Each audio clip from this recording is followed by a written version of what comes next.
There's a new asset class out there and it's absolutely blowing up at the moment and gaining a lot of attention and hype, and that's NFTs. And an NFT just recently sold at Christie's auction house for $69 million. And that was by the artist Beeple. Logan Paul, the YouTuber, has also made about $5 million from NFTs just recently as well, selling a token of a card of his, and it's gaining a lot of attention. Now, if you're like me, up until recently, you probably don't know too much about it or didn't know too much about it, and it might still be a little bit confusing around all the terminology and what's going on. So that's what I'm here for you today, to hopefully make this space a little bit more understandable for you, so you get a bit more clarity on what's going on, what an NFT actually is, and what it might mean for the future moving forward. So stick around and hopefully you gain a lot of tips and insight during this video. Welcome back to the channel, guys. My name's David, Millionaire Incorporated, where I like to go through topics of wealth creation, personal finance, and self-improvement. If you're new to the channel, guys, don't forget to smash that subscribe button, drop me a like, leave me a comment at the end, let me know what you think about all the content I'm actually putting out there. There's a bit of a journey going on at the moment about how to actually become more financially free in your life. I'll drop a link to that video down below as well, so you can watch that a bit later if you want. But today's video is going to be about NFTs, what they are, what it means, and how the space might moving forward. So if you're like me up until recently, you probably had no clue about what an NFT is. You've probably seen the word flashed around on the internet recently a little bit, and it's just starting to get a bit more attention from like the likes of CNBC, Forbes, and other major publications. But you've heard it from someone like Gary Vee, Mark Cuban, or Logan Paul. As I was saying before, Logan Paul actually released a NFT and made about $5 million from it. So the first thing we need to do is actually understand what NFT means and how it actually relates to these tokens and this new asset class being created. So the first word we need to understand is fungible, and fungible just refers to any asset or good that is interchangeable with others of exactly the same type. So for example, one can of Coke with another can of Coke, it's easily interchangeable, it holds the exact same value, no difference there. $10 note with another $10 note, $10 note with two $5 notes, and so on. It's no change of value between those kind of assets, and it's easily interchangeable.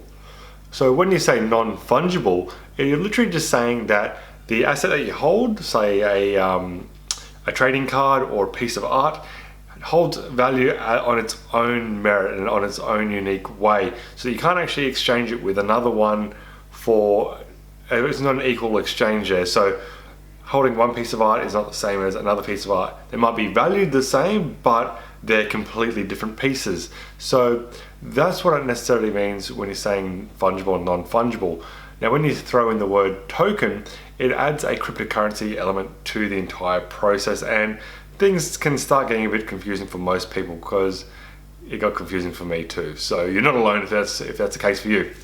So when you're saying it's a non-fungible token, it literally means that there is like a smart contract assigned with that asset or with that item, and it's recorded on the cryptocurrency blockchain as a ledger, as most notably Ethereum, and it's got a record of ownership and transaction of that actual asset. So say for these new pieces of digital works which people are selling as NFTs, you can actually see who actually bought it, how much they bought it for, and it's actually documented. So it's literally like having a certificate of ownership for that actual asset. And that's pretty much what it means. Like a certificate of ownership of that digital piece of art or digital good. So how does all this non-fungible token relate to what's going on in the new asset class? It literally just means that people are creating digital pieces of work that are unique and verified by the token on the blockchain. So all this literally means is that if you go out and buy yourself a digital piece of art, it's actually verified on the blockchain, and that's represented as that token. So you can actually go and say that, hey, I own this piece of artwork from this artist here. Example, the NFT which Logan Paul released. I think he released a couple thousand of that digital token of him as a Pokemon card kind of thing.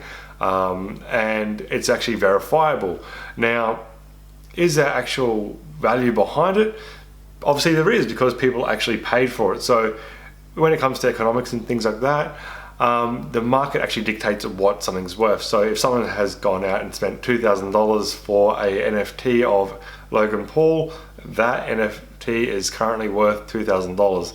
Now that can actually go up or down depending on how much someone actually wants to spend for that, to actually own the rights to that particular NFT, because it's unique, and you can actually say I actually own it, but I typically wouldn't go ahead and do that myself. So this is where people kind of get a little bit kind of funny about the entire NFT space. They're like, why would you go out and spend money on a digital piece of artwork when you could quite literally just Google it, screenshot it, save the JPEG or however you want to do it, and then have it in your on a folder on your computer or your phone somewhere.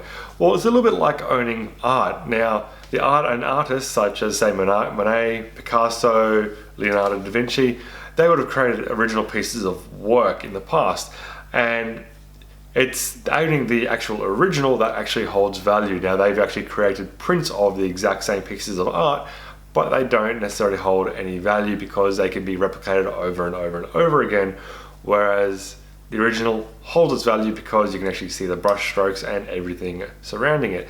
Similar thing, I guess, with the NFT. You can actually have actual verify that you are the actual owner of that piece of digital art.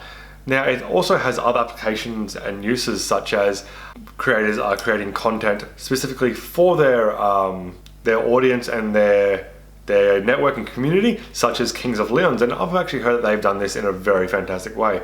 They actually sold their latest album as an NFT, or you could have actually bought it as an NFT, and with that NFT, it actually gives you access to first release of their front row tickets for all their concerts. Now, that's actually a pretty decent perk, especially if you are a Kings of Leon fan. So that's how I see it being utilized for creators moving forward, where they can actually tie in other perks relating to the actual NFT itself by giving access to other perks or access invitations to other events which that actual creator might hold. Now, that's actually a really good perk and great way you can actually set up an NFT, or that creators can actually set up NFTs.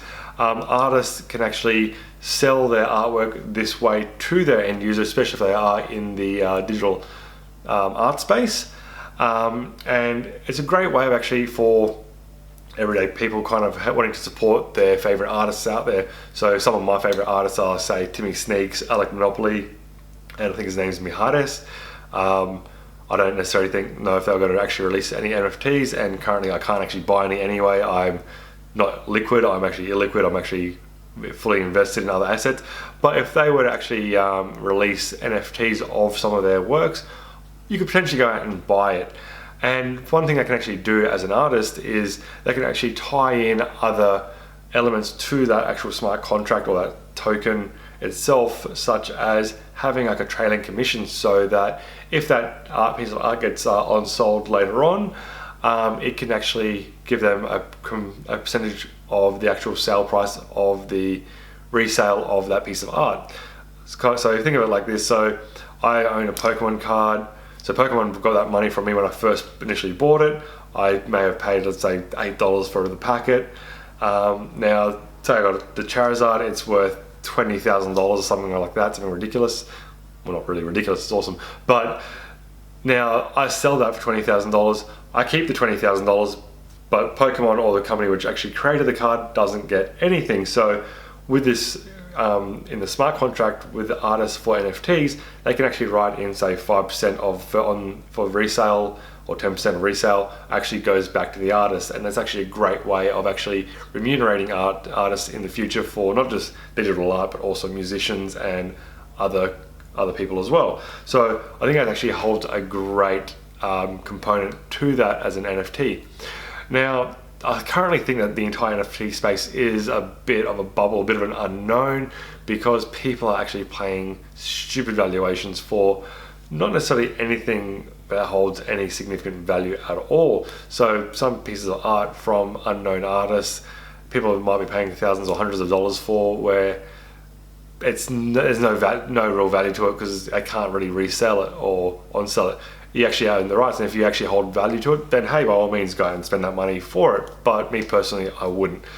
Whereas for the more well-known artists, if they actually created NFTs of certain one-off items of their art, you could probably actually hold value or see value in actually purchasing that. Such as that piece sold by Beeple for $69 million at the Christie's auction house the other week, which is a no small sum at all, and set records. And in a way, that actually shows that there is actual validity to this entire NFT market. And I see it actually continuing on like this for some time before people start getting a bit of cold feet and start seeing some illiquidity in the actual market. And that's when you see obviously the supply and demand kind of thing take hold, where demand drops off and there's an oversupply of digital pieces of art, which I guess you could say nobody necessarily wants. But who am I to say what's going to happen in the future? This could actually run on for some time, so it's a very actually interesting space to encounter at the moment, and it's only new days. It has been around for a couple of years, and it first actually started with the CryptoKitties on the Ethereum blockchain back in 2017, which actually clogged the Ethereum blockchain itself and slowed transactions down significantly, which is what the Ethereum blockchain was actually for initially. So like I said, very interesting days ahead when it comes to this NFT space. So obviously do your due diligence, pay close attention to what's actually happening. If you see value in buying certain pieces, by all means go out and buy it, because who knows what's going to happen in the future. Could go up, could go to the moon, who knows. But like I said, just take precautions when entering the space, and hopefully that's actually shed some light on what actual NFTs are. There's a lot of information out there, so by all means go out and watch a couple other videos. I've done hours and hours of researching onto this, and it is can be a little bit confusing at times as well. Anyway, hope you actually enjoyed that. Let me know what you know about NFTs as well down below in the comments section. I'd love to hear from you as well. Don't forget, drop this video a like. I would love that. It helps me a lot as well. And don't forget, if you're new, smash that subscribe button and stick around for more of my videos. Cheers, guys.